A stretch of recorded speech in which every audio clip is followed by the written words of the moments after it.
Assalamu alaikum everyone. This is me, Muhammad Hasnain, your English language instructor, here once again with all of you people today.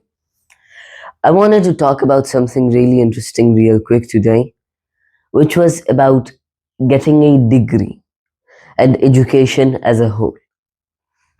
Recently, I was going through my O levels, and I've always been kind of very much in love with mathematics, with chemistry, with biology, physics, all of those kind of topics. And I've loved them since a long time. I've always been a big fan of those. But in these recent years, I've felt something which was entirely unique. My love for these subjects had died down and evaporated very quickly when I was studying those subjects. But once I got out of that studying phase, my love started to come back in again. It's interesting, but I felt as if for the first time in many years, education had forced my love, my affection, and my interest in something that I thought was impossible to hate for once. And it was the evidence that I needed to understand what an everyday guy or everyday student or child would feel like. For once, when I was reading or when I was watching something related to chemistry or physics or biology, instead of it fascinating me, it actually felt like it was a burden. It made me feel bad. Same goes for maths.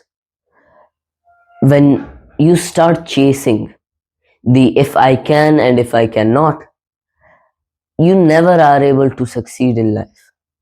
The moment you think that if I can or if I cannot about a subject, that is the moment you lost. It's not about if you can or if you cannot, because entirely it is very possible you can, and every subject is totally possible to learn, to master. It's not about if you can or cannot. It's not about how I can, cannot. It's about should I or should I not. It's about understanding. It's about learning. And more than anything, it is about curiosity. We all, as human beings, have curiosity, have interests, have things that we are fond of, things that we hate, things that we love. And this curiosity can dwindle down and die down as you grow up. How does it die down? How does it dwindle down? When instead of enjoying, instead of understanding, you're in a chase and a never ending chase. Sorry about that voice crack, that was insane. That voice crack. In a never ending dream, in a never ending chase. One that will make you struggle, that will make you dream, that will make you pray, that will make you wish, and in the end, leave you dried out and leave you curious about if you are curious anymore or not. Indirectly, my experience with education has led me to understand one thing. It will only and only ever cut your interest, cut your love for a certain subject down. It will never help.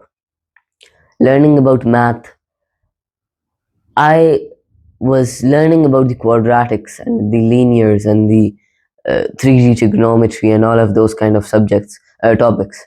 I was so focused on learning and on understanding as quick as I can, not even understanding, on cramming and on remembering and on working and on realizing and on understanding, trying to understand, not understanding really.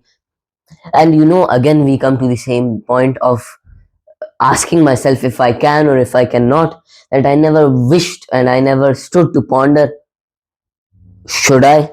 Should I not? Do I want to do this?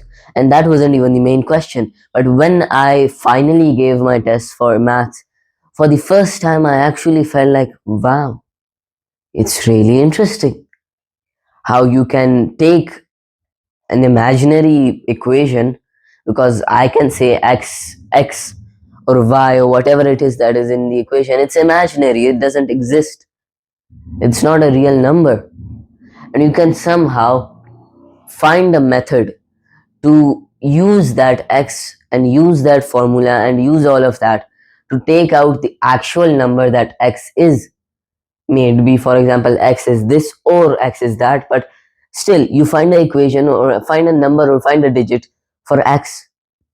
It's interesting, it's amazing of how you can just, when I was younger, I felt like maths was all about, pull out of your ass kind of techniques. I'm sorry for the informal language here.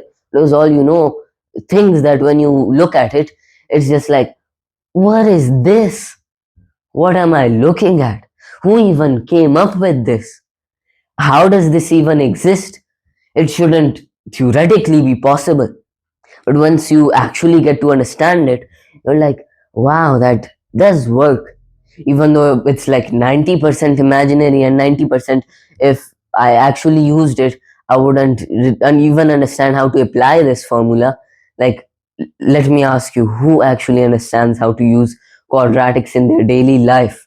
I'm not talking about unless you're doing a specialization in, say, that subject which you're doing. Unless you're not going into maths or chemistry or biology or physics as a subject, you won't be using that.